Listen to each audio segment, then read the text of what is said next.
The Empress of the Valdorian sovereignty had not eaten in 11 days. Her advisors whispered in corners of the crystalline palace, their silver blue skin pale with worry, their crested heads bowed in hushed conferences that fell silent whenever she passed. The funeral feast for her mother still sat untouched in the ceremonial hall, 300 dishes prepared by the finest culinary artisans in the galaxy, each one a masterpiece of molecular gastronomy engineered to stimulate every receptor on the Valdorian palate, each one cold and abandoned on tables that stretched the length of a football field. The servants had stopped replacing them after the 5th day. Now they simply covered the dishes with preservation fields, hoping against hope that their new empress would eventually descend from her throne and partake of the offerings meant to honor her mother's memory. She would not. High Steward Kessler stood before the sealed doors of the throne room, his four-fingered hands clasped in the gesture of desperate supplication. His ceremonial robes, normally worn with pride, seemed to hang heavier on his shoulders with each passing day. He had served the royal family for 40 years. He had watched Valara grow from a quiet child into a graceful princess. He had never seen her like this. "Your radiance must consume sustenance," he said through the communication panel, knowing she could hear him even if she chose not to respond. The sovereignty cannot afford to lose 2 empresses in a single lunar cycle. Silence answered him. It had answered him for 11 days. Inside the throne room, Empress Valara VII sat upon the throne of whispered stars. It was an ancient seat of power carved from a single piece of starstone that had fallen from the heavens 10,000 years before her birth. Generations of empresses had ruled from this throne. Her mother had ruled from this throne. Her grandmother, her great-grandmother, an unbroken line of strong women who had forged the Valdorian sovereignty into a power that even the hegemony respected. Valara had never wanted to sit here. Her skin was the deep azure of a dying sun, her cranial crest adorned with the platinum circlet of absolute rule. The circlet felt heavier than the throne itself. Beautiful, the diplomatic envoys had always said when they visited her mother's court. Magnificent, untouchable, alone. Her violet eyes fixed on some distant point beyond the crystalline windows that formed the eastern wall of her throne room. The capital city of the sovereignty spread below its spires, reaching toward the purple sky like fingers grasping for something they could never touch. Millions of her subjects lived in those towers, millions of lives now depending on her decisions, her wisdom, her strength. She had none of these things to give them. Her mother had been a strong one. Empress Valara VI had been decisive, commanding, capable of ending wars with a single proclamation, or beginning them with a whisper. She had forged alliances that spanned star systems. She had faced down the hegemony's threats with nothing but her voice and her will. Valara VII had been groomed for ceremony, for diplomacy, for the soft arts of alliance building through marriage and negotiation. She had been trained to smile at state dinners and remember the names of foreign dignitaries' children. She had been prepared to support her mother's rule, not to inherit it. Not like this, not alone. The door chimed, Kessler's voice again more desperate than before. "Your Radiance, the human delegation has requested an audience. They have been waiting for 3 days. Protocol demands that we provide some response to their inquiries." "Leave me." Her voice carried the harmonic resonance of her species, a sound that could command fleets or shatter glass depending on her intent. Right now it carried nothing but exhaustion. Kessler fell silent immediately. The human delegation, she had forgotten about them entirely. Earth's representatives had arrived 6 days ago, part of a minor trade negotiation that her mother had initiated before the sudden illness that had stolen her away. Humanity was new to the galactic stage, barely a century since their first contact with the wider universe. Still considered primitive by most standards, despite their remarkable adaptability and their stubborn refusal to accept their place at the bottom of the cosmic hierarchy. Their delegation consisted of a single ambassador and a small staff housed in the guest quarters reserved for species of little consequence. Ambassador Catherine Williams had sent 3 formal requests for audience in the past 3 days. Each one had been politely deflected by Kessler. The humans were patient, she had to grant them that, or perhaps they simply had nowhere else to go. Valara closed her eyes and tried to remember the last time she had felt hungry. She couldn't. Her mother's final days played behind her eyelids like a recording she couldn't stop. the sudden fever that had struck without warning, the way her azure skin had paled to gray, the medical officers scrambling with treatments that should have worked but didn't. The moment when Valara had held her mother's hand and felt the life slip away like water through fingers. No one had explained how an empress in perfect health could sicken and die within a week. No one had answers. There were only whispers, accusations that no one dared speak aloud, and a throne that sat empty until Valara had been forced to claim it. The noble houses had wasted no time. House Malachar House, Valdris House, Tilar House, Nether. The four great families that had supported the throne for generations. They had sent their formal condolences within hours of the Empress's death. They had sent their representatives to the funeral with faces arranged in appropriate grief, and they had immediately begun maneuvering for position, circling the new Empress like predators, scenting weakness. Valara was weak. She knew it. They knew it. Everyone in the palace knew it. She simply couldn't bring herself to care.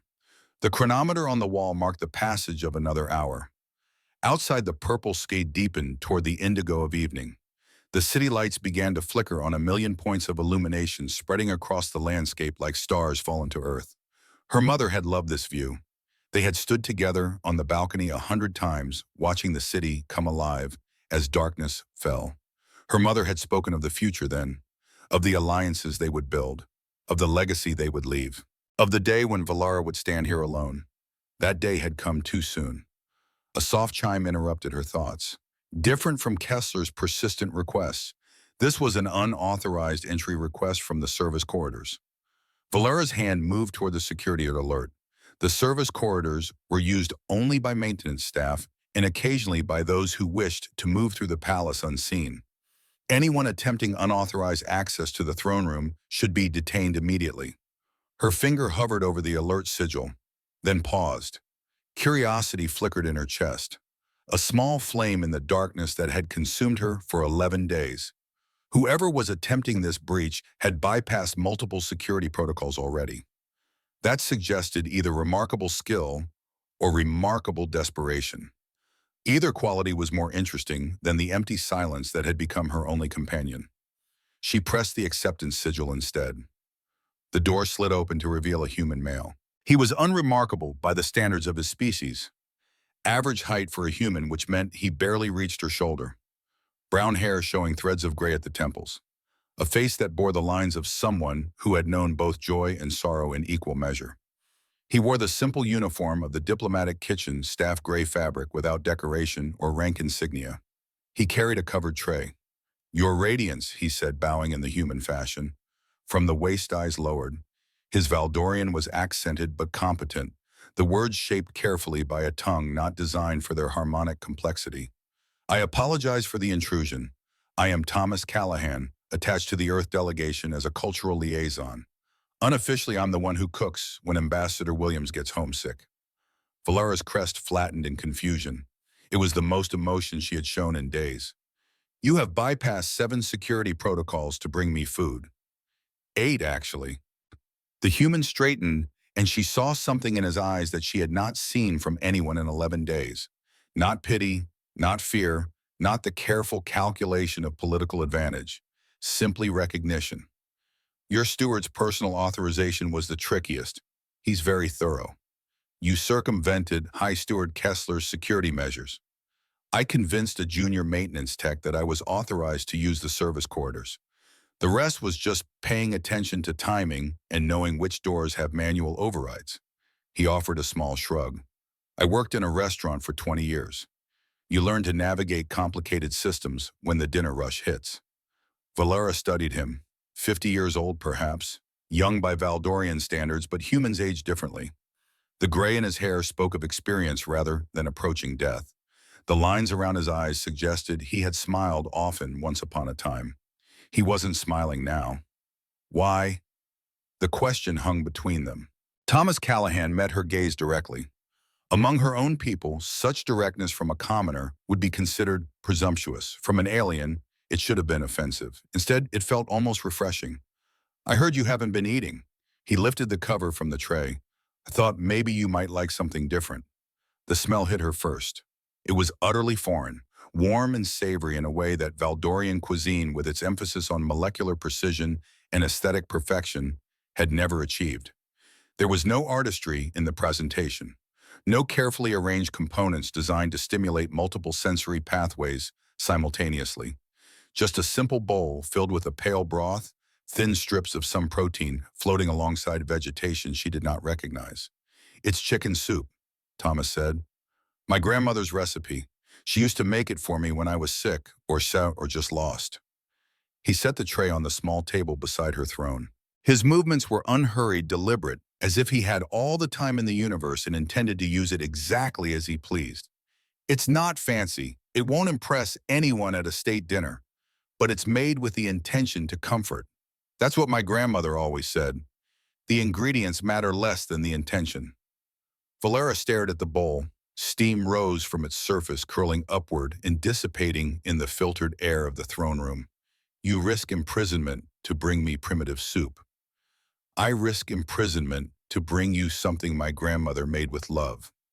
Thomas met her eyes again, and then, the shadow of old grief carefully carried but never fully healed.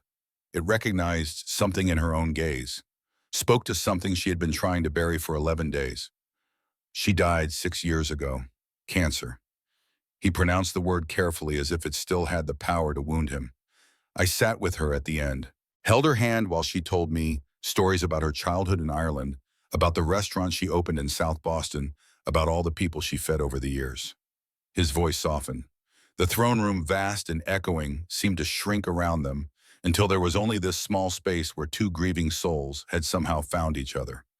"She said that cooking for someone is a way of saying they matter, that their hunger matters, that they're worth the effort of standing over a hot stove when you could be doing something easier. And you believe I matter." Valara's voice carried a note of bitter amusement.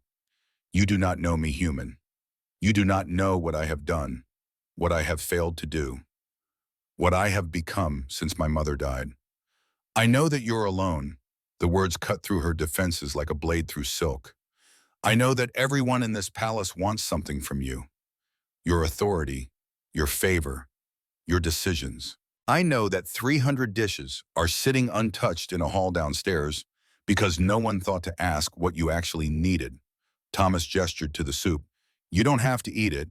You don't have to like it. But I needed to offer. That's all." He turned to leave. "Wait." The word escaped before Valera could stop it. A command from an Empress, but it came out sounding like something else entirely. Something that had nothing to do with power and everything to do with the desperate loneliness of a woman who had spent 11 days surrounded by people who only saw her a crown. Thomas paused at the door, looking back. Valera reached for the bowl. The ceramic was warm against her palms. A pleasant sensation, simple and grounding, in a way that the throne's cold starstone could never be. She brought it to her lips. The taste was humble. Salt and fat and the essence of something that had once been alive, rendered down to its most basic components. Nothing like the 17-course molecular feast that had adorned her mother's table. Nothing like the nutrient-perfect supplements that sustained warriors on long campaigns. It tasted like someone had stood over a pot for hours stirring, watching, waiting. It tasted like care made tangible. It tasted like being seen. Something cracked inside her chest. A dam that had held for 11 days. Through funeral rites that demanded her stoic presence. Through coronation ceremonies that required her to project strength she didn't possess. Through endless parades of courtiers seeking advantage in her grief. Through nights spent alone on a throne that had never been meant for her. The first tear traced a silver line down her azure cheek, and then another, and then she was weeping openly, the bowl clutched to her chest like a lifeline, her composure shattered beyond repair. Thomas Callahan did not speak. He did not offer platitudes or attempt to comfort her with empty words. He simply stood by the door and waited, a witness to her breaking, asking nothing in return. The sobs came in waves, each one releasing something that had been locked inside her since the moment her mother's hand had gone cold. Grief, fear, rage at the unfairness of it all, the terrible weight of expectations she had never asked to carry, all of it poured out of her in the simple act of crying over a bowl of soup made by a stranger who had somehow understood what she needed better than anyone who had known her for years. When she finally looked up, her eyes swollen and her voice raw, She found him still there, patient, unchanged. "What is your name again, human?" "Thomas Callahan, your radiance." "Thomas Callahan." She set the empty bowl on the table with hands that trembled slightly. When had she finished it? She couldn't remember. "Tomorrow you will prepare another meal for me. Something else from your grandmother's recipes. You will bring it yourself through whatever security protocols you must circumvent." He bowed again. "It would be my honor." "And Thomas?" She paused, searching for words that felt foreign on her tongue. Words she had not spoken to anyone since her mother's death. Words that an empress was not supposed to need. "Thank you." The human smiled, a small tired expression that carried its own weight of sorrow and something that might have been hope. "Get some rest, your radiance. Grief is exhausting work." He slipped through the door and was gone, leaving behind only an empty bowl and the lingering scent of something simple and warm. Valara sat in the silence of her throne room, feeling the ghost of that warmth spreading through her chest. For the first time in 11 days, she felt something other than numb. For the first time in 11 days, she felt hungry. Thomas returned the next evening with a dish he called beef stew. It arrived in a heavy pot that he carried himself through the service quarters, having apparently negotiated some arrangement with the maintenance staff that Valara chose not to investigate too closely. The smell preceded him by several minutes, rich and hearty, filling her private chambers with an aroma that made her stomach growl in a way that would have mortified her in any formal setting. "My grandmother made this every Sunday," Thomas said, ladling the thick brown liquid into a bowl. Chunks of meat and vegetables floated in a gravy that glistened in the soft light. She'd put the pot on early in the morning and let it simmer all day.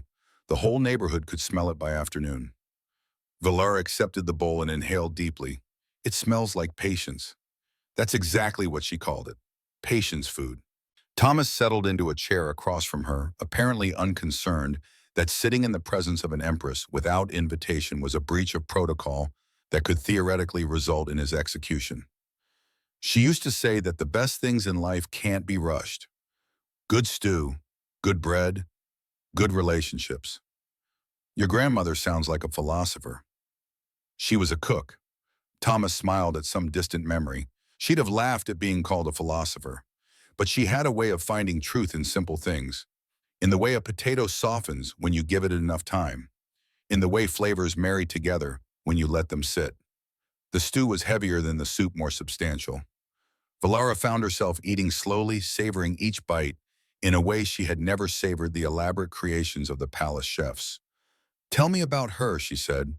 "Your grandmother." Thomas was quiet for a moment, his eyes focused on something far away. Her name was Margaret Callahan. She came to America from Ireland when she was 19 years old, alone, barely enough money for a week's rent in a dream of something better. He leaned back in his chair and Valara watched the memories play across his face.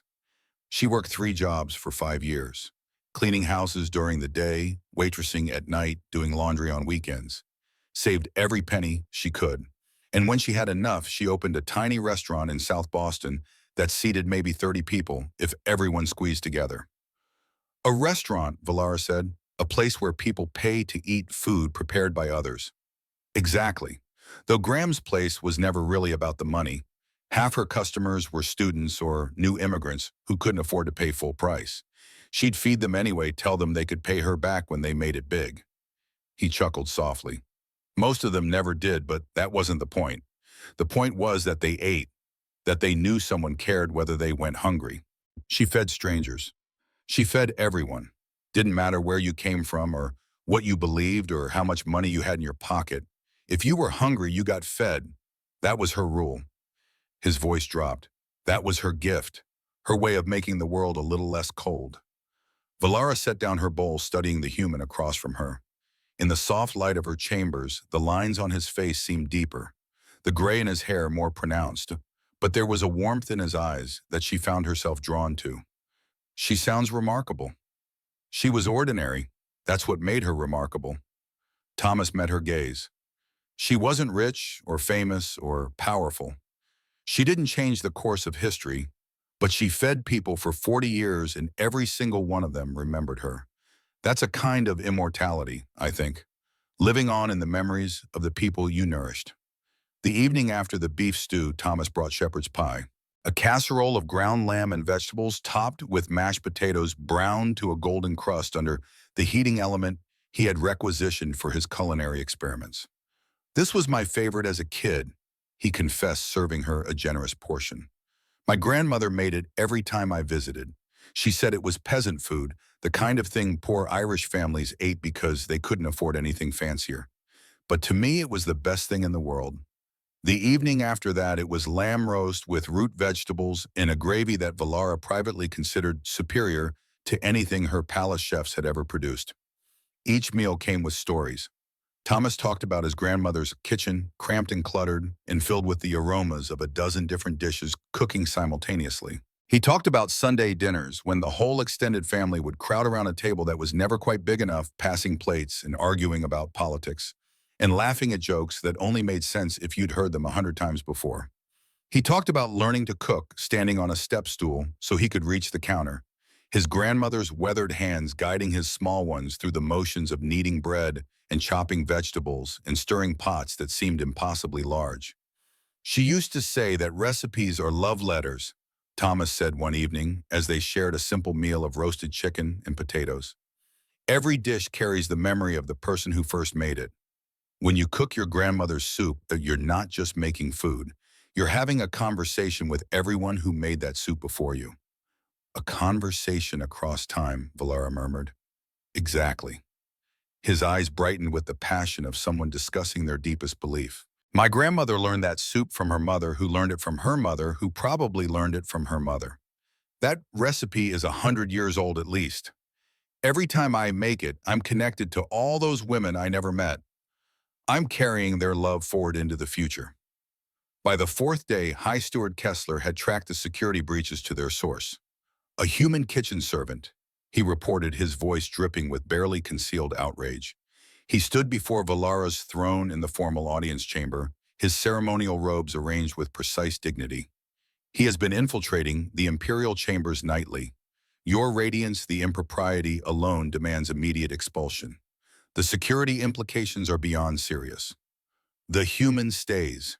Kessler's crest flared in shock, his silver-blue skin paled by several shades of Aldorian sign of extreme distress.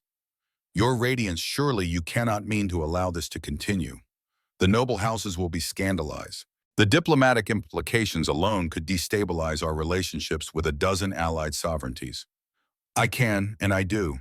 Valara rose from the throne of whispered stars, and something in her bearing made even the High Steward take a step backward. She had not felt this clarity of purpose in months, perhaps years, since long before her mother's death, when she had still believed that her role was to smile and support rather than to rule. Thomas Callahan is to be given unrestricted access to the palace kitchens and my personal chambers. He is to be provided with whatever ingredients he requests, regardless of cost or origin. His security clearance is to be elevated to diplomatic status effective immediately. But he is a human. Kessler's voice cracked with disbelief. A member of a primitive species with no standing in the sovereignty. For him to have private access to the Empress, the scandal would destroy our credibility with the noble houses. The noble houses. Ah, bon. Valara descended the steps of her throne, each footfall echoing in the vast chamber. The noble houses sent formal condolences and immediately began maneuvering for favorable trade positions. The noble houses have been circling this throne like carrion birds since before my mother's body was cold. She stopped directly before Kessler, close enough to see the fear flickering in his eyes. Tell me, High Steward, did you know that I had not eaten in 11 days? His silence was answer enough. Thomas Callahan noticed, a primitive human, a kitchen servant, a man with no political stake in my survival. Her voice dropped to a dangerous frequency, carrying the first hints of harmonic resonance. He noticed and he acted. That is worth more to me than all the formal sympathies of the sovereignty combined. Kessler bowed deeply, his crest flattening in submission. As your radiance commands, but I must formally note my objection. The human's presence will be interpreted in ways that may not serve your interests. Let them interpret however they wish. I will not discuss this matter further. She turned her back on him and ascended her throne once more. You are dismissed. That evening, Thomas arrived with something different. Instead of prepared food, he carried baskets of raw ingredients.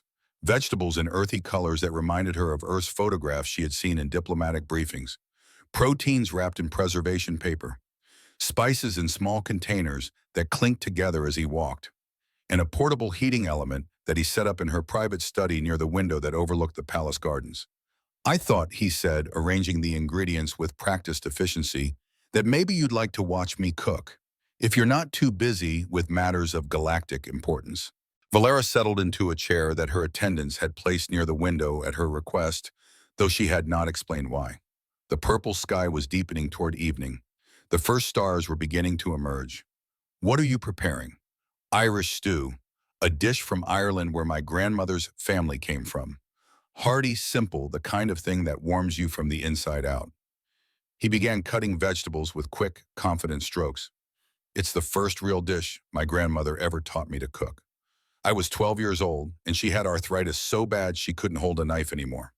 So she sat in the kitchen and talked me through it step by step until I got it right. You cooked for her.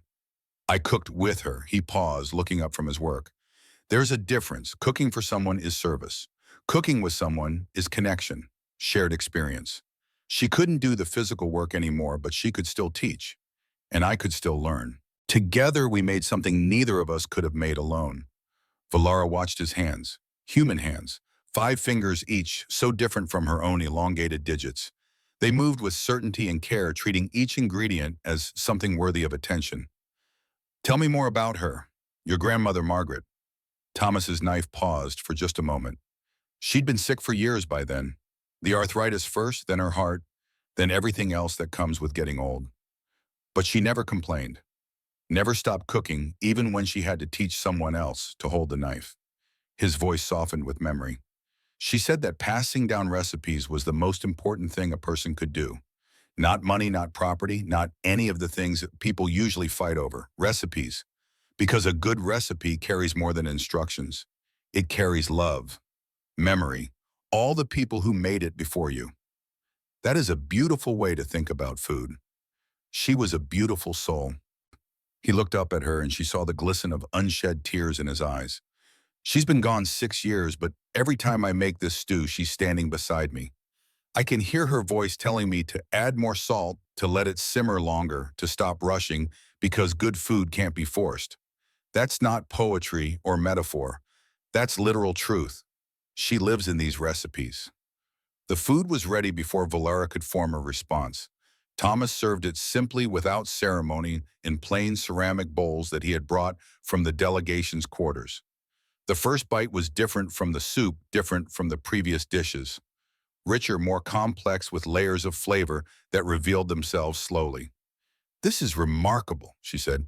This is Tuesday dinner at my grandmother's house. Thomas ate from his own bowl, watching the lights of the city below.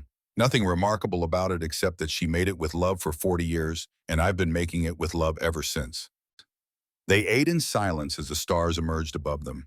The city spread out below, its towers glittering with light, its streets humming with life that continued regardless of what happened in the palace above. Valara found herself studying the human beside her. He was not handsome by Valdorian standards. His features were too flat, his skin too pink, his body too compact. But there was a quietness to him that she found unexpectedly soothing. He did not fill silence with empty words. He did not watch her with calculation or fear. He simply existed beside her, comfortable in his own skin, asking nothing. Thomas.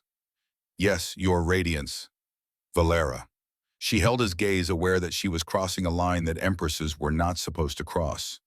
When we are alone like this, you may use my name. I find that I do not wish to be your radiance tonight. He inclined his head, not the formal bow of a servant, but the acknowledgement of an equal. Then good night, Valara. I'll see you tomorrow. He gathered his equipment and left through the main doors this time, as was his right under his new security clearance. Valara stood at the window long after he was gone, watching the city lights and feeling something unfamiliar stir in her chest. Not just hunger for food, something warmer than that, something she was not yet ready to name. But for the first time since her mother's death, she found herself looking forward to tomorrow. The noble houses of the Valdorian sovereignty convened for the first time since the coronation, and the air in the Grand Council chamber crackled with barely contained hostility. Valara sat upon the lesser throne reserved for council sessions, her posture rigid, her violet eyes sweeping across the assembled lords and ladies who had gathered to challenge her authority. 2 weeks had passed since Thomas Callahan had first brought her soup. 2 weeks of evening meals shared in her private chambers. 2 weeks of slowly returning to life. The noble houses had noticed. Lord Vanthor of House Tillar rose first as she had expected.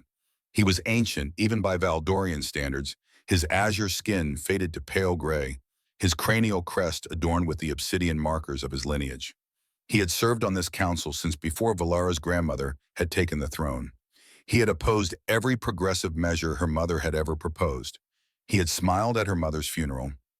The matter before this council, he announced, his voice carrying the weight of centuries, concerns the unprecedented access granted to a member of the human delegation, specifically the individual known as Thomas Callahan. A murmur rippled through the chamber. Valara kept her expression neutral, though her hearts quickened beneath her ceremonial armor. This human, Vanthor continued, has been granted security clearance exceeding that of most noble house representatives. He has been observed entering the Empress's private chambers every evening for the past 14 days. He has been provided with resources from the imperial kitchens at considerable expense to the treasury. He turned to face Valara directly, and she saw the calculation in his ancient eyes, the careful positioning of a predator who had waited decades for this moment. Your Radiance, this council demands an explanation. The impropriety of such an arrangement threatens the dignity of the throne itself. Lady Saren of House Valdris spoke next, her silver hair gleaming under the chamber's crystalline lights. She was younger than Vanthor, but no less ambitious. Valara's mother had once described her as a viper wearing the mask of a diplomat. I must concur with Lord Vanthor, Lady Saren said, her voice smooth as polished glass. The sovereignty has always maintained strict protocols regarding contact with lesser species. To grant such intimate access to a human, particularly one of no political standing, sends a troubling message to our allies and rivals alike. More voices joined the chorus. Lord Keth of House Malachar, whose family had controlled the military contracts for 3 generations. Lady Vess of House Nether, whose trading empire spanned 12 star systems. One by one they rose to express their concern, their disappointment, their grave reservations about the new Empress's judgment. Valara listened to it all. She let them speak their accusations disguised as concerns, their threats wrapped in the language of tradition and propriety. She watched their faces and saw the hunger beneath their masks. They smelled weakness. They had smelled it since the moment she had taken the throne. When the last voice fell silent, she rose. I thank the noble houses for their concern, she said, her voice carrying the harmonic resonance that silenced the lingering whispers. It is gratifying to know that the council takes such interest in my personal affairs. She descended from the lesser throne, moving to stand at the center of the chamber, where all eyes could follow her. Lord Vanthor speaks of propriety, of dignity, of the messages we send to our allies and rivals. She turned slowly, meeting each pair of eyes in turn. Let me speak of messages then. Her voice dropped to a dangerous frequency. When my mother lay dying, the noble houses sent formal condolences, beautifully worded expressions of sympathy delivered by messenger within hours of her final breath. And within those same hours, representatives of every house in this chamber began maneuvering for position. Trade negotiations, military contracts, marriage proposals for my hand before my mother's body had cooled. The chamber went very still. That was the message you sent me. That my grief was an opportunity, that my loss was your gain, that I was a piece to be positioned on a game board rather than a person who had just lost her mother. She stopped before Lord Vanthor, close enough to see the flicker of uncertainty in his ancient eyes. Thomas Callahan is a cook, a servant, a human with no political power, no military resources, no leverage of any kind. And yet he was the only person in this entire palace who thought to ask what I needed rather than what he could take. Your Radiance, Vanthor began. I am not finished. The harmonic resonance in her voice made the crystal fixtures vibrate. Several council members flinched. You speak of dignity. Tell me, Lord Vanthor, where was the dignity of this council when I sat alone for 11 days, unable to eat, unable to grieve, unable to show weakness before the circling predators who call themselves my advisors? Where was your concern for propriety when I was dying of grief and no one noticed? She turned to Lady Seren. You speak of protocols regarding lesser species. Tell me, Lady Seren, what protocols govern the behavior of noble houses when an empress is vulnerable? What traditions protect a grieving daughter from those who would exploit her loss? Silence answered her. Thomas Callahan brought me soup. Valara said, her voice softening, but losing none of its power. He risked imprisonment to bring me a simple meal made from his grandmother's recipe. He asked nothing in return. He sought no advantage. He simply saw a woman who was starving and chose to feed her. She returned to her throne and sat looking down at the assembled nobles with new eyes. That is worth more to me than all the formal sympathies of the sovereignty combined. The human stays. This matter is closed. The council session ended in bitter silence. Valara had won this battle, but she could see in their faces that the war was far from over. That evening, she told Thomas what had happened.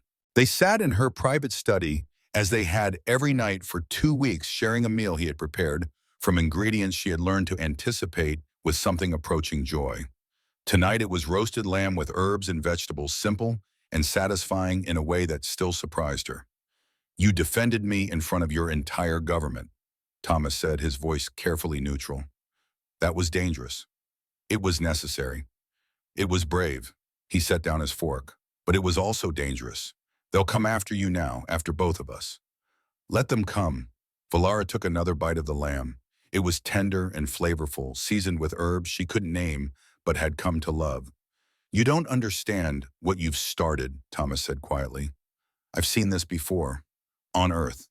When people in power feel threatened, they don't fight fair. They find indirect ways to hurt you through the people you care about. Is that what happened to you? After your wife died. Thomas went still. The question hung between them, heavier than she had intended. She had not meant to pry into wounds that were clearly still fresh. I'm sorry, she said quickly. You don't have to answer that. No. He exhaled slowly, setting down his napkin. No, you should know. If we're going to be whatever this is becoming, you should know who I really am, where I really come from. He stood and walked to the window, looking out at the city lights. His reflection in the glass looked older than the man himself, weighted by memories he rarely allowed himself to examine. I told you my grandmother died 6 years ago. What I didn't tell you is that my wife died 3 years ago. Her name was Elena. Valara set down her own fork, giving him her full attention. We met in culinary school. She was better at the business side, I was better at the cooking, and together we were going to change the world. Or at least change San Francisco's restaurant scene. He smiled at the memory, but it didn't reach his eyes. We had a little place in the Mission District. Nothing fancy, just good food at honest prices. The kind of place my grandmother would have loved. What happened to her? The hegemony happened. The word fell between them like a stone. The hegemony, the largest power in the galaxy, ancient and vast and utterly indifferent to the fates of lesser species. One of their survey ships malfunctioned in Earth's orbit. The debris struck a communications satellite, which struck another satellite, which struck another. Thomas's voice was flat, carefully controlled. The cascade took out half the orbital infrastructure over North America in 3 hours. Valara felt something cold settle in her stomach. Elena was affected. Elena was on a flight from New York to San Francisco when the plane's navigation systems failed, along with 642 other people. He exhaled slowly. The hegemony paid reparations, generous ones by their standards. They considered it an acceptable loss. Acceptable loss. The phrase carried the weight of bureaucratic indifference of lives reduced to numbers on a balance sheet. I am sorry, Valara said, and meant it in a way she had not meant anything since her mother's death. I cannot imagine that kind of loss. You can. You've lived it. Thomas turned to face her, and she saw her own pain reflected in his eyes. Different circumstances, same emptiness. You know what it's like to have someone torn away from you without warning, to wake up one day in a world that's suddenly smaller and colder than it was before. Yes. The word came out as barely a whisper. I know exactly what that feels like. Then you understand why I couldn't just walk past your door when I heard you were starving yourself. Why I couldn't let another person disappear into that darkness without at least trying to reach them. Thomas moved back to his chair and sat across from her. In the soft light of the study with the city glittering beyond the window, he looked less like a stranger and more like a friend, more like someone who understood. After Elena died, I didn't eat for 2 weeks, he said. Couldn't see the point. Food had always been about sharing, about connection, about love. Without her, it was just fuel, just survival. And I wasn't sure I wanted to survive. What changed? An old friend from the restaurant came to my apartment. Didn't knock, just used the spare key Elena had given her years ago. She didn't say anything about my grief or offer platitudes about time healing wounds. She just walked into my kitchen and started making soup. His smile was sad and warm at the same time. My grandmother's recipe. Margaret had taught her during one of her visits. And while she cooked, she told me stories about Elena. About the time Elena had burned an entire batch of bread trying to help in the kitchen. About the way Elena laughed when things went wrong. About all the small moments I'd forgotten in the fog of grief. She fed you, Valara said softly. She reminded me that Elena had loved food, had loved the restaurant, had loved me, and that letting myself waste away wasn't honoring her memory, it was betraying it. He met her eyes. So when I heard about you, I thought maybe you needed someone to do the same thing, to remind you that eating isn't just about survival. It's about staying connected to the people who loved you. Valara felt tears threatening again. She had cried more in the past 2 weeks than she had in the previous decade. It should have been embarrassing, this constant vulnerability. Instead, it felt like healing. Is that why you came to the stars? She asked. Because of Elena. Partly. The restaurant closed after she died. I couldn't focus, couldn't cook, couldn't find the joy that had always been at the center of my work. I needed to leave Earth. Too many memories, and too many places where I expected to see her and didn't. He leaned back in his chair, his eyes distant. But there was something else too. I needed to understand them. The species out here, the ones who see us as primitives, the ones who caused the accident that killed my wife and called it acceptable. You wanted to know if they were monsters. I wanted to know if they were people. His voice hardened slightly. There's a difference. Monsters can be hated and feared and fought. People are more complicated. People can be cruel and kind in the same breath. People can cause unimaginable harm and still be capable of love. And what have you concluded? That the galaxy is a lot like Earth, a lot like my grandmother's restaurant, actually. His expression softened.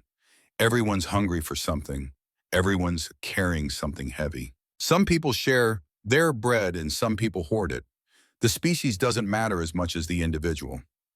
He looked at her, then really looked at her, and she felt seen in a way she hadn't since her mother died. You're not a monster, Valara.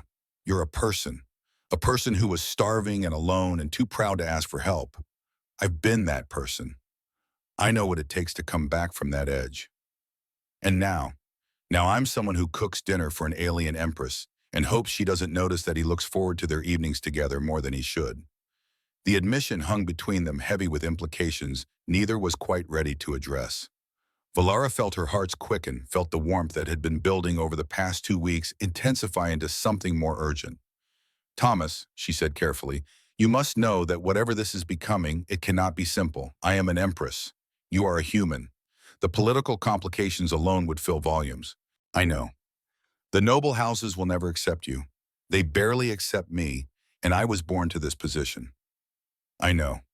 You would be giving up any chance of a normal life, of returning to Earth, of finding a human partner, of aging peacefully surrounded by your own kind. I know all of that. Thomas reached across the table and took her hand. His skin was warm against hers, so different in color and texture and temperature. I know what I would be giving up. What I don't know is what you want. Valara stared at their intertwined fingers, azure and pink, 4 digits and 5. 2 people from worlds that had never been meant to meet, holding on to each other in the darkness between stars. I want to stop feeling alone, she said quietly.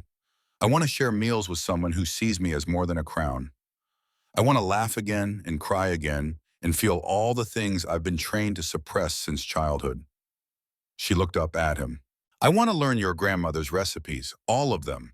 I want to understand what it means to cook with love instead of simply consuming what others prepare. Valara, Thomas said, and her name in his mouth sounded like a prayer. I need to be honest with you about something. Tell me. I'm falling in love with you. I've been falling since the first night, I think. When you cried over my grandmother's soup and thanked me like I'd given you something precious. His hand tightened around hers. But I'm also terrified because I know what this could become and I know how much it could cost you. What do you think it could become? Something beautiful and impossible and probably doomed. He smiled, but his eyes were serious. I'm 50 years old. By human standards, I have maybe 30 good years left. By Valdorian standards, I'm already an old man. If we pursue this, you'll have to watch me age and weaken and eventually die while you're still in the prime of your life. You think I haven't considered that? I think you've considered the political implications. I don't think you've really grappled with the personal ones. He took a breath. I watched Elena die suddenly without warning. It nearly destroyed me. I don't know if I can ask you to watch me die slowly over decades. That's a different kind of cruelty. Valara was quiet for a long moment. Outside, the city lights continued their eternal dance, indifferent to the drama unfolding in this small room. My mother lived for 312 years, she said finally. She had 7 consorts during that time. She watched all of them age and die. She told me once that the grief never got easier, but the love made it worthwhile. And you believe that? I believe that I have already lost more than I thought I could survive. My mother, my sense of purpose, my faith in the people around me. She squeezed his hand. I believe that finding someone who makes me want to keep living is precious enough to outweigh the eventual pain of losing them. Thomas stood still, holding her hand, and drew her to her feet. They stood facing each other in the soft light, 2 people on the edge of a precipice. Then we'll figure out the rest as we go, he said. Starting with dinner tomorrow night, I'm going to teach you how to make bread. Despite everything, Valara laughed. Bread. My grandmother always said that kneading dough was the best way to work through complicated feelings. Something about the rhythm of it, the way it requires patience and attention. She used to make bread whenever she had a big decision to make. And what decisions are we making? All of them. Thomas smiled. 1 loaf at a time. 3 days later, Thomas prepared to leave. Not permanently, but temporarily. Ambassador Williams had finally secured her audience with the Empress, and the trade negotiations that had brought the Earth delegation to the sovereignty were finally moving forward. Thomas, as the official cultural liaison, was required to attend the formal sessions. I'll only be gone during the day, he assured Valara as they shared breakfast in her chambers. The negotiations shouldn't take more than a few hours, and I can come straight here when they're finished. I know. Valara pushed her food around her plate. I simply find that I've grown accustomed to your company. The palace feels emptier when you're not here. That's the nicest thing anyone's ever said to me. He reached across the table and touched her hand. I'll be back before you know it. And tonight we're making that bread I promised. I've already had the ingredients delivered to the kitchen. But when Thomas arrived at the delegation quarters to prepare for the day's meetings, he found Ambassador Williams waiting for him with an expression that made his stomach drop. We need to talk, she said, in private. Her office was small but secure, swept for listening devices daily by the delegation's security officer. Williams closed the door behind them and activated the additional privacy screens before turning to face him. I received a communication this morning, she said, from House Malachar. Thomas felt the blood drain from his face. What did they want? They want the delegation to leave immediately. Williams sat heavily in her chair. They have offered substantial compensation, more than our entire trade agreement was worth. They're also willing to provide favorable terms on a separate contract that would benefit Earth significantly. In exchange for what? In exchange for you. Williams met his eyes. Specifically in exchange for removing you from the Empress's company. They've made it very clear that if you remain, the delegation will face consequences. What kind of consequences? They didn't specify, but the implication was unmistakable. She leaned forward. Thomas, I need to know what's happening between you and Empress Valara. The official report says you're serving as a cultural liaison facilitating understanding between our species. The unofficial rumors say something very different. Thomas was quiet for a moment. He had known this conversation would come eventually.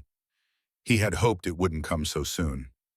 I've been cooking for her, he said finally, every evening for the past 2 weeks. We share meals and we talk about food, about family, about loss. He paused. About everything. Are you romantically involved with the Empress of the Valdorian sovereignty? I don't know. It was the honest answer. We're becoming something. I'm not sure either of us knows what it is yet. Williams closed her eyes. Thomas, do you have any idea what you've done? I've made dinner for a grieving woman who had no one else to turn to. You've inserted yourself into the highest levels of an alien government during a succession crisis. You've become a political liability that powerful forces want removed. You've potentially endangered this entire delegation. I know.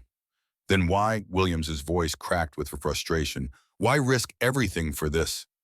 Thomas thought about his grandmother's kitchen, about Elena's laugh, about Valera's tears falling into a bowl of chicken soup. Because some things are more important than politics, he said. Because she was dying and no one else noticed. Because my grandmother taught me that feeding people is a sacred responsibility, and I couldn't walk away from someone who was starving. William stared at him for a long moment. He couldn't read her expression. I'm not going to order you to leave, she said finally. That's not my call to make.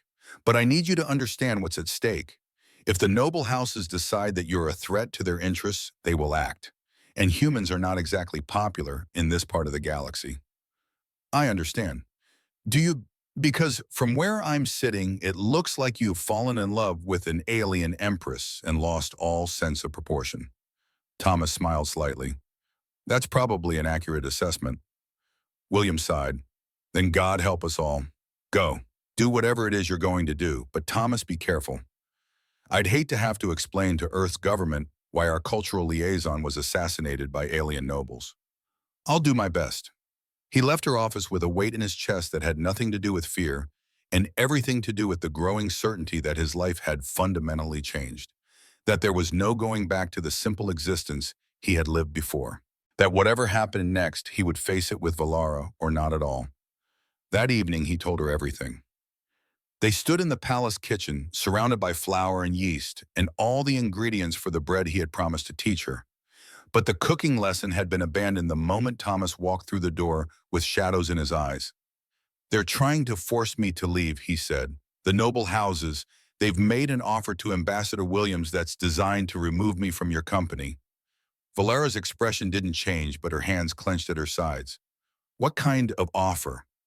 Generous compensation, favorable trade terms. Everything Earth's delegation came here to negotiate delivered without any of the usual haggling. He met her eyes. In exchange for me. They think they can purchase my happiness like a trade contract. They think they can purchase my absence. Your happiness isn't their concern. Valera turned away, moving to the window that looked out over the kitchen gardens. The plants were unfamiliar to Thomas' alien species, cultivated for flavors he couldn't imagine. But in the fading light, they looked almost like the herbs his grandmother had grown in her tiny backyard in South Boston. I should send you away, Valera said quietly. For your own safety, for the good of the diplomatic relationship between our peoples, for all the rational reasons that a wise empress would consider. Is that what you want? No. She turned to face him. I want you to stay. I want to make bread with you tonight and soup with you tomorrow and 1,000 other meals that we haven't even imagined yet. I want to wake up every morning knowing that you'll be here when evening comes. Valara, Thomas said, taking a step toward her. But I also know what I'm asking of you. If you stay, you'll be a target. The noble houses will find ways to make your life difficult, dangerous, perhaps impossible. You'll be giving up any chance of returning to a normal existence. I don't want a normal existence. He crossed the remaining distance between them and took her hands in his. I had a normal existence. I had a restaurant and a wife and a future all mapped out. It was destroyed in a single afternoon by a cascade failure that no one could have predicted. He brought her hands to his lips and kissed her knuckles, a human gesture that seemed to translate across species. Normal is an illusion. Safety is an illusion. The only thing that's real is this moment right here with you. I'm not going to throw that away because some noble lords think they can buy my absence. Valara's eyes glistened. You're certain? I've never been more certain of anything.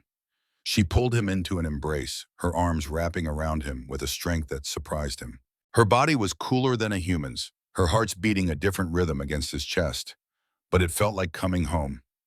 Then we face them together, she whispered. Whatever comes. Together, he agreed, starting with bread. She laughed a sound he had never heard from her before, pure and joyful and utterly unexpected. You're impossible. I'm a cook. He pulled back to look at her, grinning. We're all impossible. It's part of the job description. They made bread that night. Simple soda bread, the kind Thomas's grandmother had made on busy days when there wasn't time for yeast to rise. Valara's hands were clumsy at first, unused to the texture of dough, the pressure required to knead it properly. But she learned. Under Thomas's patient instruction, she learned the rhythm of it, the way the dough transformed from a sticky mess into something smooth and alive under her fingers.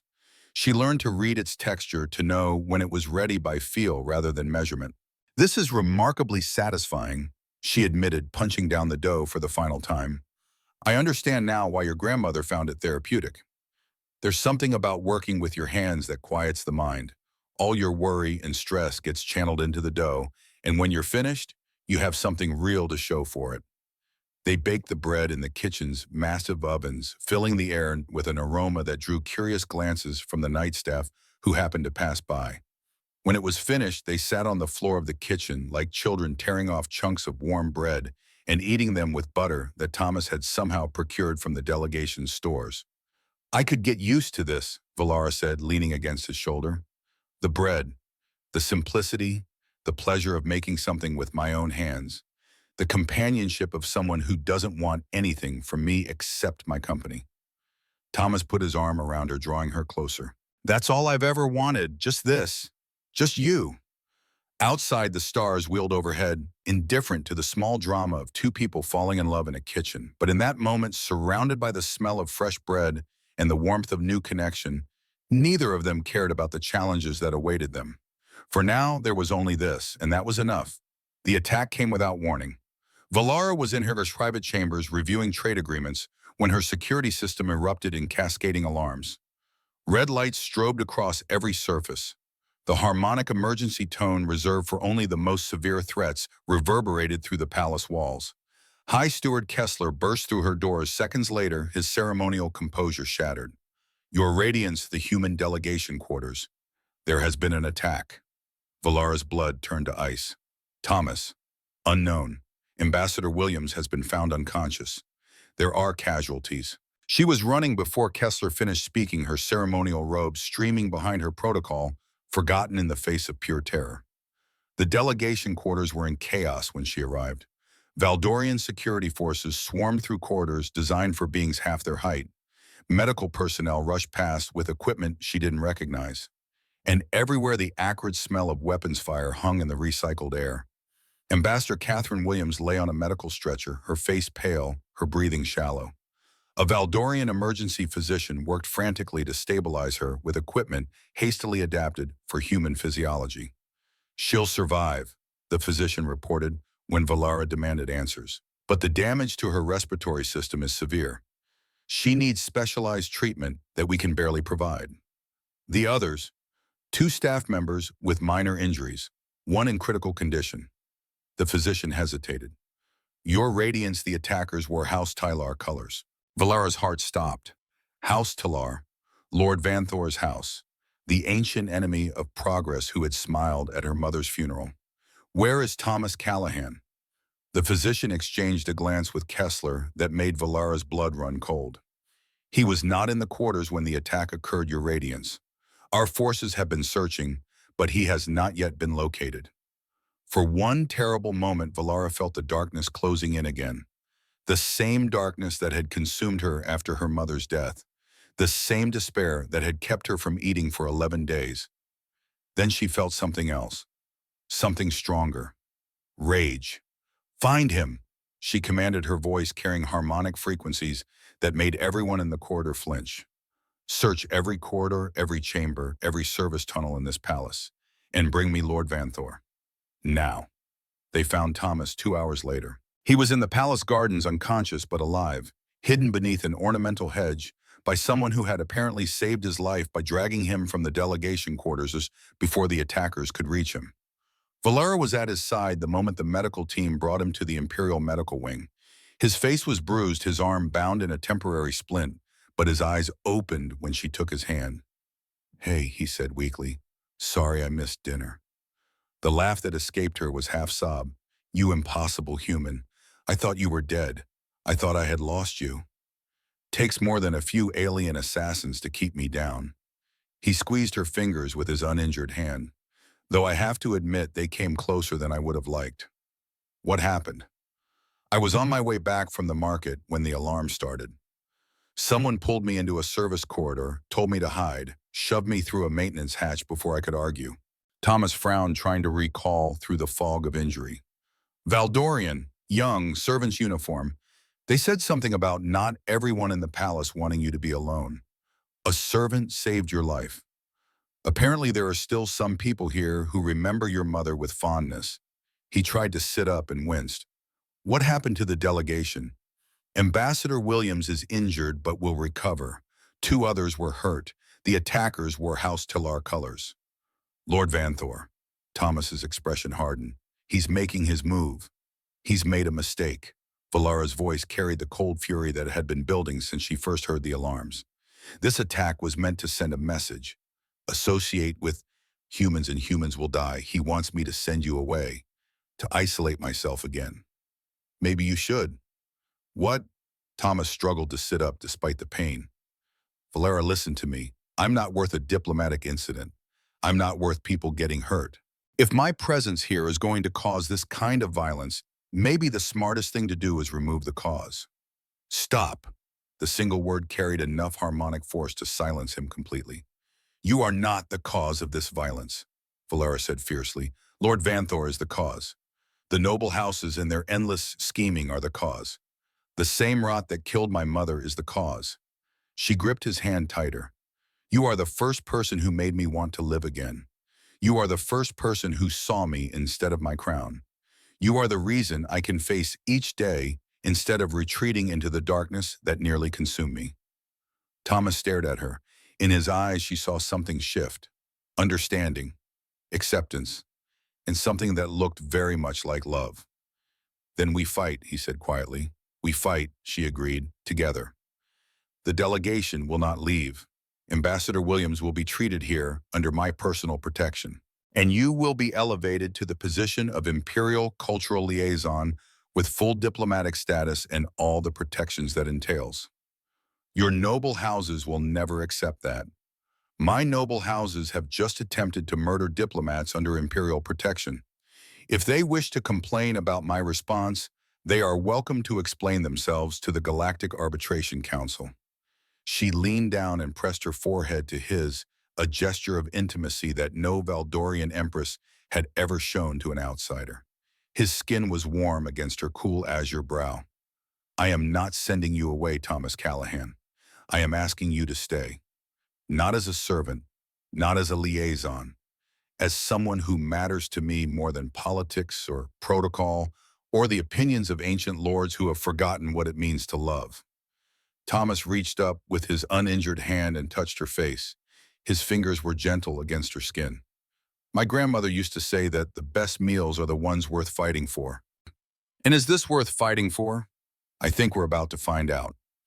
Outside the medical wing, the palace hummed with tension and fear. The noble houses were gathering their forces. Confrontation loomed on the horizon.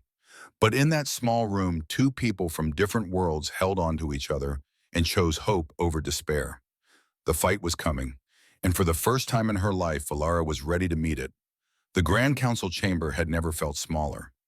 Valara stood at its center, not upon the lesser throne, where empresses traditionally sat during council sessions, but on the floor itself at the same level as the noble lords and ladies who had gathered to witness what they believed would be her downfall. She wore not the elaborate ceremonial armor of state occasions, but simple robes of imperial white. No crown adorned her crest. No jewels glittered at her throat. She had come as herself, nothing more, nothing less. Lord Vanthor sat in his ancestral seat, his ancient face arranged in an expression of dignified concern that fooled no one. Lady Saren occupied the chair beside him, her silver hair immaculate, her eyes sharp with anticipation. The other noble houses filled the remaining seats, a wall of azure faces watching the young empress, with the hungry patience of predators who smelled blood. High Steward Kessler stood near the doors, his posture rigid with barely concealed anxiety. He had argued against this confrontation for 3 days, had warned her that the evidence she possessed was circumstantial at best, had reminded her that Lord Vanthor's house had survived 4 empresses and would survive her as well. Valara had listened to his counsel, then she had ignored it. This emergency session has been called, she announced, her voice carrying to every corner of the chamber without the need for amplification, to address the attack on the Earth diplomatic delegation that occurred 6 days ago. A tragic incident, Lord Vanthor agreed smoothly. House Tillar has already expressed its deepest condolences to the victims. We are cooperating fully with the ongoing investigation. Your cooperation is noted. Valara began to walk slowly around the chamber's perimeter, forcing each noble to turn and follow her movement. As is the fact that the attackers wore House Tylar colors, used weapons manufactured in House Tylar facilities, and fled through service corridors that are accessible only to those with House Tiller security clearances. A murmur rippled through the assembly. Lord Vanthor's expression did not change. Circumstantial evidence, he said. Any enemy of House Talar could have obtained our colors and weapons to frame us. The service corridors are hardly impenetrable, as your own human companion has demonstrated repeatedly. Valara stopped walking. She had reached the eastern wall where the great windows looked out over the capital city. Morning light streamed through the crystal, casting rainbow patterns across the polished floor. You are correct, Lord Vanthor. The evidence I have just described is circumstantial. It would not be sufficient to bring formal charges against your house in any legitimate court. She turned to face him, which is why I have obtained additional evidence. The chamber went very still. Valara raised her hand and the doors opened to admit a figure that made several council members gasp audibly. A young Valdorian female in servant's livery, her azure skin pale with fear, but her spine straight with determination. This is Thessaly, Valara said. She has served in the Palace Maintenance Corps for 7 years. 6 days ago, she witnessed the attack on the human delegation from a service corridor adjacent to their quarters. She is also the person who saved Thomas Callahan's life by pulling him to safety before the attackers could find him. A servant's testimony carries no weight in this chamber, Lady Saren interjected. Protocol is clear on this matter. Servants do not speak before the council. Protocol also requires that all witnesses to crimes against diplomatic personnel be heard by the full council, regardless of their station. Valera's voice hardened. Or has that tradition been discarded along with so many others?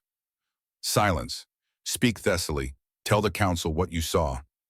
The young servant stepped forward, her hands trembling, but her voice clear and steady. I was performing routine maintenance on the atmospheric processors near the human quarters when I heard weapons fire. I took cover behind a service panel and watched through the ventilation grating as 5 attackers in House Talar colors moved through the corridor. She swallowed hard but continued. They were speaking among themselves. One of them mentioned that Lord Vanthor had promised them positions in his personal guard, but they completed the mission successfully. Another complained that the human they were supposed to eliminate had escaped and that they would need to search the gardens. Lies. Vanthor snapped, his composure cracking for the first time. This servant has obviously been bribed or coerced into providing false testimony. There is more, Thessaly continued, her voice growing stronger. I recognized one of the attackers. His name is Corveth. He serves as Lord Vanthor's personal assistant. I have seen him in this very chamber, many times standing behind Lord Vanthor's chair during council sessions. The murmur became a roar. Council members turned to stare at the empty space behind Vanthor's seat, where his assistant would normally stand during official proceedings. The space that was conspicuously vacant today. Where is Corveth now? Someone demanded. He departed the planet 2 days ago, Valara answered, aboard a transport vessel registered to House Tillar, bound for the outer territories where extradition is notoriously difficult to arrange. She walked toward Vanthor now, each step deliberate, each footfall echoing in the suddenly silent chamber. You made a mistake, Lord Vanthor. You assumed that servants are invisible, that no one notices the people who clean the corridors and maintain the systems that keep this palace functioning. You forgot that they have eyes and ears and memories. You forgot that they are people capable of courage and loyalty. She stopped directly before him, close enough to see the fear finally breaking through his ancient mask. You also forgot that my mother spent 30 years cultivating loyalty among the palace staff.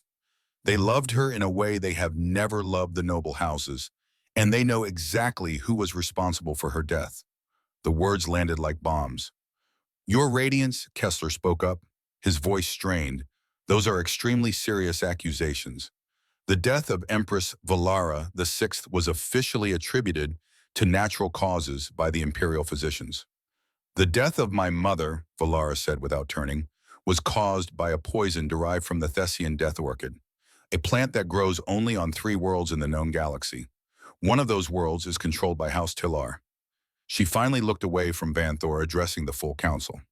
I have spent the past several weeks reviewing my mother's private files, files that she kept hidden even from her closest advisors and most trusted friends. She knew something was wrong in the months before her death. She was conducting her own investigation into irregularities in the palace supply chains, into unauthorized communications between certain noble houses and external powers. Several council members shifted uncomfortably in their seats. She was getting close to the truth, too close. So someone decided she had to die before she could expose them. Valara turned back to Vanthor. The last entry in her personal journal, written 3 days before her illness began, contains a single line. V has betrayed us all, must act before it is too late. The ancient lord rose from his seat, his composure fully shattered, now his silver skin flushed with rage. You cannot prove any of this with certainty. You are a child playing at politics you do not understand. Your mother coddled you, protected you from the realities of power. You know nothing of what it takes to maintain an empire across the centuries. You are right. Valara's voice dropped to a dangerous frequency, the harmonic resonance building beneath her words. My mother protected me. She shielded me from the vipers she was forced to work with every day. She hoped I would never have to face the ugliness that she faced. The crystal fixtures began to vibrate. But my mother is dead, murdered by someone she trusted. Someone who sat in this very chamber and plotted her destruction while smiling at her across the council table. And I am no longer the sheltered princess who smiled at state dinners and remembered the names of dignitaries' children. The vibration intensified. Several council members covered their ears. I am Empress Valara VII. I am the daughter of a woman who built this sovereignty into a power that spans star systems.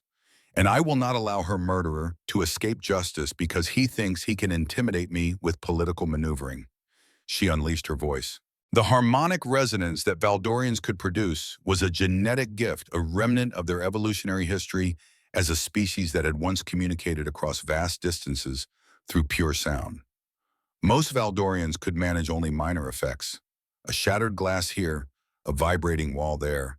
Valara had never tested the limits of her ability, had never had reason to. But in this moment, with rage and grief and determination flooding through her, she discovered that she had inherited more from her mother than anyone had realized. The windows of the Grand Council chamber exploded outward, not violently, not dangerously, but with a precision that spoke of absolute control. Every pane of crystal separated from its frame and floated gently into the morning air, leaving the chamber open to the sky.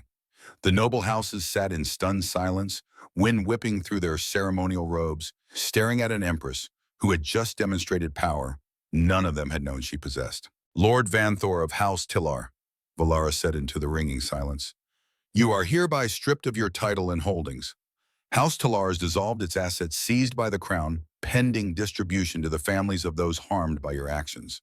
You will be detained pending formal trial for treason, conspiracy to commit murder, and crimes against diplomatic personnel under imperial protection.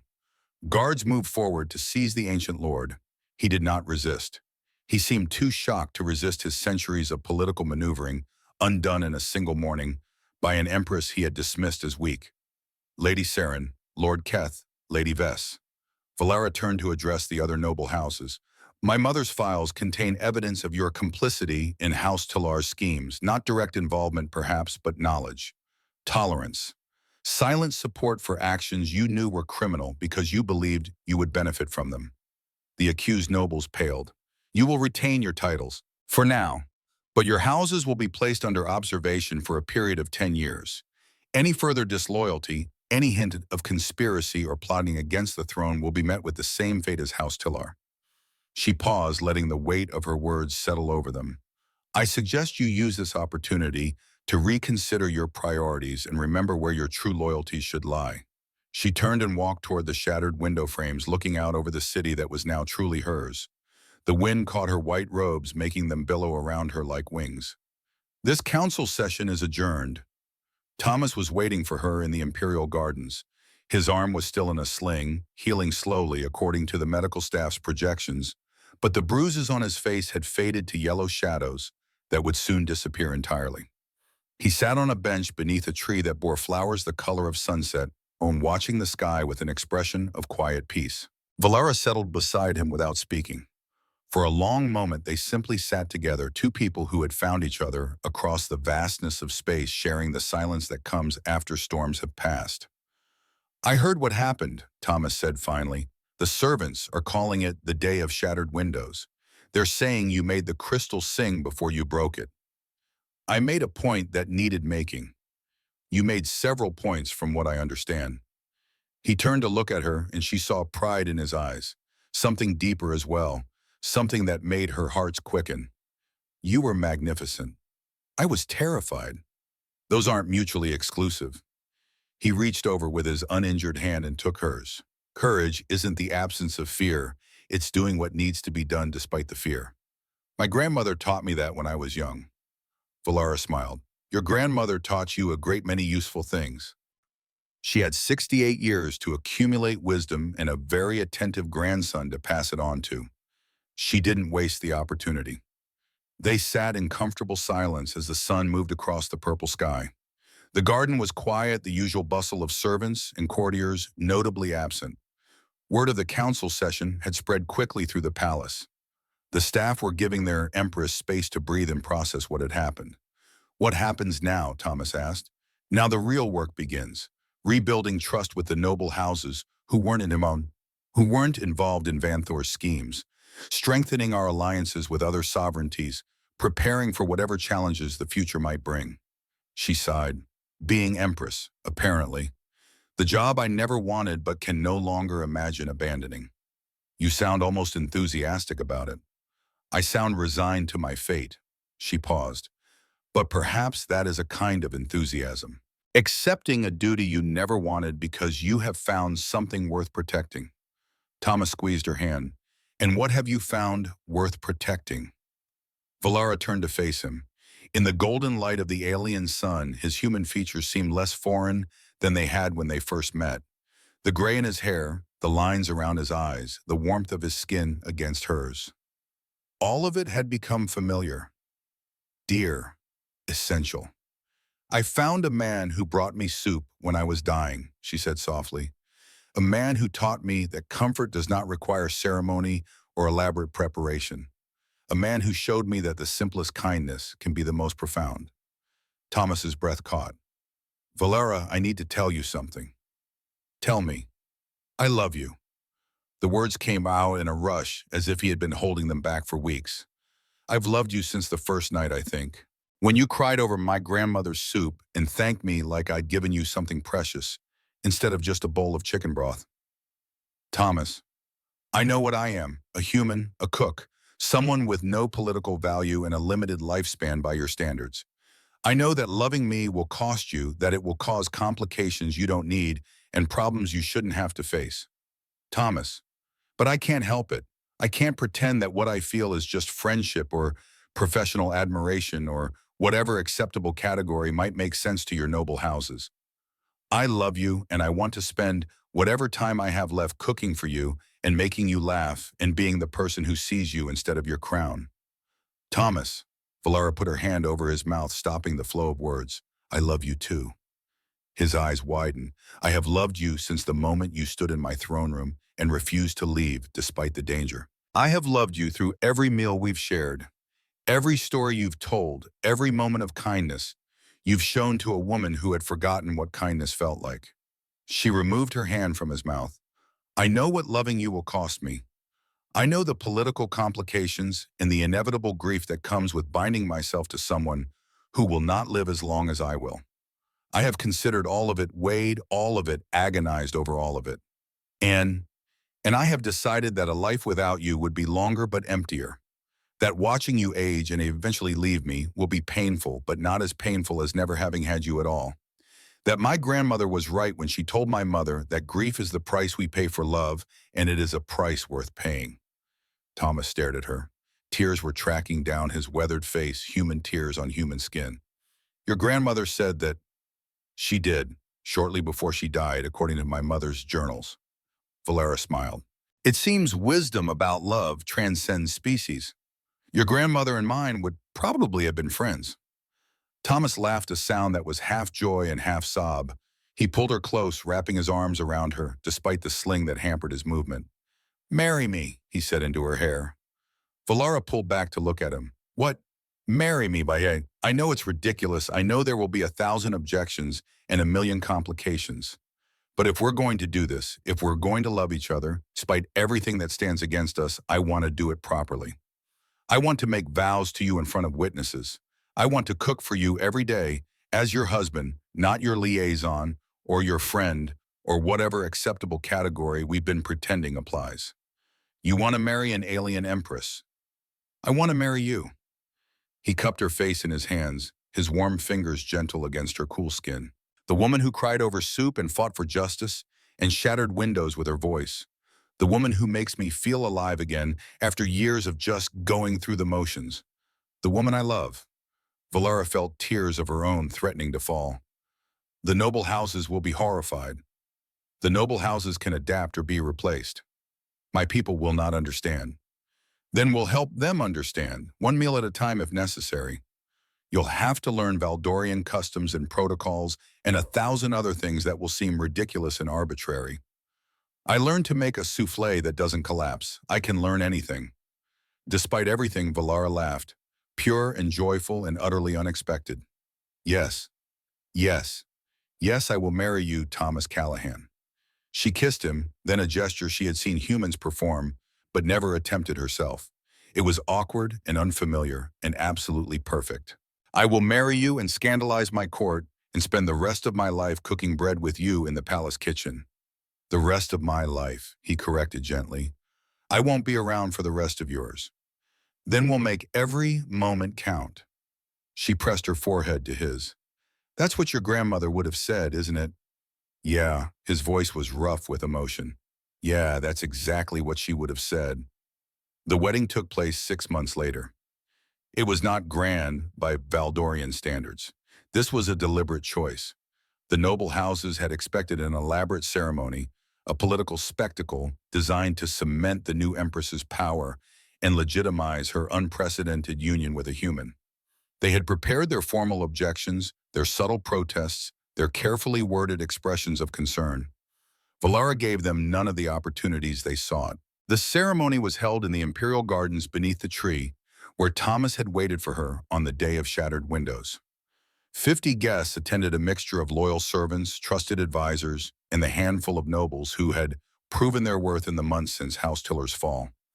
Ambassador Catherine Williams, fully recovered from her injuries, represented Earth's government with a small delegation of her own choosing. Valara wore simple white, a color borrowed from human tradition, rather than the elaborate ceremonial armor her mother had worn at her own wedding. The choice was significant. She was not merely adding a consort to the Valdorian throne. She was building a bridge between worlds. Thomas wore a formal suit of Valdorian silk adapted to human proportions by the palace tailors, who had spent weeks perfecting every seam and button. He had resisted the idea at first, uncomfortable with the attention and the political implications of such a public union. This is going to change everything, he had said when she first proposed the ceremony. For both of us, for both our peoples. Are you certain this is what you want? I am certain that I want you, she had replied. The rest we will figure out together. Now they stood before the Mirror of Union, an ancient artifact that had witnessed 10,000 Valdorian marriages across 12 centuries. The mirror's surface shimmered with light that seemed to come from within, reflecting not just their images, but something deeper, something truer. High Steward Kessler officiated his earlier objections set aside in favor of duty. He spoke the traditional words in a voice that carried across the garden, describing the bonds being formed, the promises being made, the future being built. Then it was time for the vows. I promise, Valara said, her voice carrying the harmonic resonance that had shattered windows and ended dynasties, to honor you as partner and equal, to share my throne as I share my table, to see your people as my people and your burdens as my burden, to remember that love is not a weakness but a strength, and to remind you when you forget. Thomas's eyes glistened as he spoke his own vows. I promise to stand beside you without fear, to feed you when you are hungry and hold you when you are grieving, to remember that you are more than your crown and to remind you when you forget, to share my grandmother's recipes with you, all of them, so that her love continues to nourish generations she never imagined. The blood exchange was quick. A small cut on each palm, blue blood mingling with red wounds that would heal within hours but bind them symbolically forever. The crowd watched in solemn silence as the two colors swirled together, creating something new, something that had never existed before. Then came the meal. Thomas had insisted on this addition to the ceremony, a departure from Valdorian tradition that had initially scandalized the protocol officers. But Valara had supported him, recognizing the importance of honoring the culture he had brought to their relationship. He had cooked it himself despite the protests of the Imperial kitchen staff. A simple dish, chicken soup, made from his grandmother Margaret's recipe, served in plain ceramic bowls that he had carried across the galaxy from Earth. For those who may not know, Thomas said, addressing the assembled guests, this soup is the first thing I ever made for your Empress. 6 months ago, I cooked her a simple Earth meal. The alien Empress cried for the first time. A murmur of surprise ran through the crowd. Valara felt warmth rise to her cheeks, but she did not look away. She cried because she was grieving and exhausted and alone. She cried because no one had bothered to ask what she needed. She cried because sometimes the simplest kindness is the one that breaks us open and lets the healing begin. Thomas lifted his bowl. I offer this soup to all of you now, not as a symbol of human superiority or Valdorian submission, but as an invitation. Share food with someone different from yourself. Ask them what they need. Listen to their answer. You might be surprised by what you learn about them and about yourself. The soup was passed among the guests. Valara watched their faces as they tasted it. Some were skeptical, their crests flat with confusion at the humble flavor. Others seemed thoughtful, contemplating the simple dish as if it were a philosophical argument made tangible. Lady Seren, who had been among Valara's harshest critics before choosing to support the new order, approached the newlyweds after the ceremony concluded. I owe you an apology, Your Radiance, she said, bowing deeply. I believe the human was using you, that he had found a weakness and exploited it for political gain. I did not consider that perhaps you were using each other in the best sense of the word. Mutual use is another term for partnership, Thomas replied, echoing words his grandmother had spoken decades ago. At least that's what my grandmother would have said. Lady Seren inclined her head. Your grandmother sounds like she would have made an excellent Valdorian politician. She would have hated the politics, Thomas smiled, but she would have loved the kitchen. Later that night, alone in the imperial chambers that were now truly theirs, Valara and Thomas stood at the window that overlooked the capital city. The lights spread below them like fallen stars, millions of points of illumination reaching toward the sky. Above, the familiar constellations wheeled slowly overhead, indifferent to the small drama of two people who had found each other across the vastness of space. Are you certain about this? Thomas asked, his arm around her waist. You could have had anyone, a Valdorian lord from a powerful family, an ally from another sovereignty with political connections. Instead, you've chosen a human cook with no influence and a bad habit of breaking into places he doesn't belong. I have chosen the man who saw me starving and fed me. Valara leaned into his warmth, feeling the steady beat of his heart against her side. I have chosen the man who taught me that comfort does not require ceremony. I have chosen the man who makes soup that tastes like being loved. That's not a very practical reason for an empress to marry someone. No. She smiled, and the expression felt natural on her face in a way it never had before. It is better than practical. It is true. Thomas pulled her closer, and she felt his heartbeat against her chest. His human warmth seeped into her cooler Valdorian skin, creating a temperature that was neither fully his nor fully hers, but something in between. My grandmother would have liked you, he murmured against her hair. I wish I could have met her. You did in a way. Every meal I make carries a piece of her. That's how we humans remember our dead. We keep feeding each other what they taught us to cook. He pulled back to look at her, his eyes bright with unshed tears. I'll teach you if you want. Her recipes. All of them. So that someday when I'm gone, you can keep feeding people what she taught me. And a part of her will live on in the Valdorian sovereignty forever. Valara felt her own tears threatening to fall. The reminder of his mortality, of the cruel mathematics that would give her centuries while he had only decades, was a wound that would never fully heal. But she had made her choice, had chosen love over longevity, connection over safety, hope over fear. I would like that, she said. I would like that very much. She kissed him then under the alien stars in the palace that had become their home. The years that followed were not without challenges. There were objections from conservative factions who never fully accepted a human consort on the Valdorian throne. There were assassination attempts, 3 in the first decade alone, some thwarted by the network of loyal servants who had become Valara's most trusted intelligence source. There were difficult negotiations with the hegemony who viewed humanity's rising status in the sovereignty with suspicion and concern. But through it all, there was Thomas. Thomas, who cooked dinner every evening, no matter what crises demanded their attention during the day. Thomas, who remembered that empresses were also people and needed to be reminded of it regularly. Thomas, who taught Valara his grandmother Margaret's recipes one by one until she could make chicken soup herself, could knead bread with her 4-fingered hands, could create comfort from simple ingredients and patient attention. Thomas, who grew old while she remained young and who never once complained about the unfairness of it. He taught her to make beef stew that simmered all day and filled the palace with aromas that made the servants smile. He taught her shepherd's pie and lamb roast and the simple soda bread that had been his first lesson in his grandmother's kitchen. He taught her that cooking was not just about nourishment, but about connection, about love made tangible, about conversations with the dead that transcended time and space. In his 20th year as her husband, when the gray had taken over his hair entirely, and the lines on his face had deepened into permanent markers of a life well lived, Thomas began to slow down. The walks through the garden that he had always enjoyed became shorter, then less frequent. The meals he prepared became simpler as his hands lost their steadiness. Valara took over more and more of the cooking, not because he asked her to, but because she wanted to. Because feeding him had become as natural as breathing. Because she finally understood what his grandmother had meant about food being a love letter to the people you cared about. "You've become a good cook," Thomas said one evening, watching her stir a pot of soup on the heating element he had installed in their chambers decades ago. "Grandmother would be proud. I had an excellent teacher. You had a teacher who loved you." He smiled, and even after all these years, that smile could make her hearts race. "That's the secret ingredient, you know. Love. You can't buy it or fake it or substitute something else. Either you cook with love or you don't, and people can always taste the difference." "Is that why your soup tasted different from the very first night?"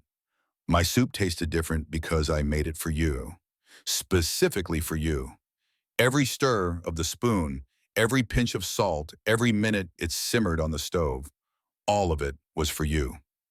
Valara set down her spoon and went to sit beside him. His skin was thin now, paper fragile, but still warm, still human, still the same hands that had brought her back from the edge of despair all those years ago. "I'm not ready to lose you," she said quietly. "Nobody's ever ready. That's not how it works." He took her hand, his grip weaker than it used to be, but no less tender. "But you're not really losing me, Valara. I'll be in every recipe you make. Every time you add a little extra salt because you remember I liked it that way. Every time you let the bread rise longer because you remember I said patience was the key. That's not the same as having you here." "No, but it's not nothing either." He squeezed her hand. "My grandmother died 30 years before I met you, and she was still with me the night I brought you that soup. She'll be with you too through me. That's how it works. That's how love survives." Thomas Callahan died peacefully in his sleep on a spring morning 63 years after he had first walked into Valara's throne room with a bowl of chicken soup. He was 93 years old, ancient by human standards, and he had spent nearly half his life as the consort of an alien empress. Valara was at his side when he passed. She had known it was coming, had felt him slipping away in the days before, but knowing did not make it easier. Nothing could make it easier. She held his hand as his breathing slowed, then stopped. She sat with him for hours afterward, unable to move, unable to accept that the warmth was fading from his skin, that she would never hear his voice again, never taste his cooking, never feel his arms around her. When she finally rose, it was not to summon the servants or begin the elaborate morning rituals that Valdorian tradition demanded. It was to go to the kitchen. She made chicken soup. Margaret Callahan's recipe, passed down through generations, carried across the stars by a man who had loved her enough to risk everything. Her hands moved through the familiar motions, automatically chopping vegetables, searing chicken, adding broth and salt and thyme. As she cooked, she felt them with her. Thomas standing at her shoulder, reminding her to let it simmer longer. Margaret Callahan, whom she had never met but knew through every recipe, nodding approval from somewhere beyond the veil of death. The soup was ready by evening. Valara carried a bowl to the servants' quarters, where a young maintenance worker named Kira had just lost her mother to illness. "What is this?" Kira asked, staring at the steaming bowl. "Chicken soup," Valara said. "My husband's grandmother's recipe. I thought maybe you might like something different." Kira's eyes filled with tears. "Your radiance, I cannot accept something so personal from you." "You can, and you will." Valara set the bowl on the table. "It's made with the intention to comfort." That's what his grandmother always said. The ingredients matter less than the intention. She left before Kira could respond, walking through corridors that echoed with 60 years of memories. In the decades that followed, Valara made that soup hundreds of times, for grieving servants and wounded soldiers and frightened children and anyone else who needed to be reminded that they mattered. The recipe spread through the palace, then through the capital, then through the sovereignty itself. A simple earth meal, made with love, shared across species and generations and the vast distances between stars. And in every bowl, in every kitchen, in every moment of comfort shared between strangers, Thomas Callahan lived on. Just as Margaret Callahan lived on through him. Just as all the cooks who came before, stretching back through centuries of human history, lived on through every meal made with love. That was the real immortality. Not living forever, but leaving something behind that continued to nourish others long after you were gone. That was the legacy of a man who had once brought soup to a grieving empress. That was how a simple earth meal changed an empire forever. And somewhere beyond the veil of death, two grandmothers from different worlds smiled at what their teachings had become. The soup was ready. It was always ready. All you had to do was ask.